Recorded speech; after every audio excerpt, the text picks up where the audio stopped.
Tagal kong natutunan ang mga life hacks na ito, lalo na yung huli.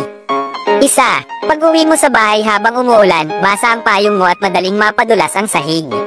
Kumuha ng walang laman na bote, gupitin ito sa kalahati, ipihit ang itaas na bahagi at ilagay sa tabi ng pinto. Wala nang basang sahig.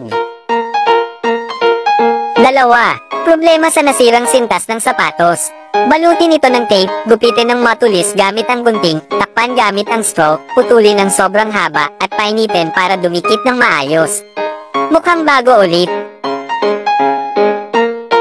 Tatlo, nasira ang zipper pull. Kumuha ng straw, gupitin sa maliit na piraso, lagyan ng hot glue o malakas na pandikit, at idikit sa sirang bahagi. Ayos na ulit ang zipper mo. Apat, hirap maglagay ng zipper pull. Ilagay ito sa tinidor, sundan ang nasa video, at tanggalin ito. Gagana na ng maayos. 5, hirap magpasok ng sinulid sa karayom. Tiklupan ng papel, ipasok ang sinulid sa gitna, ilapat sa butas ng karayom, at pisilin. Ayan, ang dali, di ba? 6, naninilaw na saksakan sa bahay.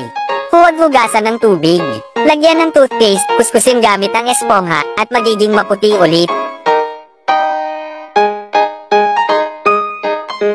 7, masikip ang sapatos. Lagyan ng plastic bag sa loob, punuin ng tubig at isara. Balutin ng isa pang plastic bag at ilagay sa freezer ng 24 na oras. Kapag natanggal ang yelo, mas maluwag na ang sapatos mo. Sundan ako para sa mas marami pang life hacks.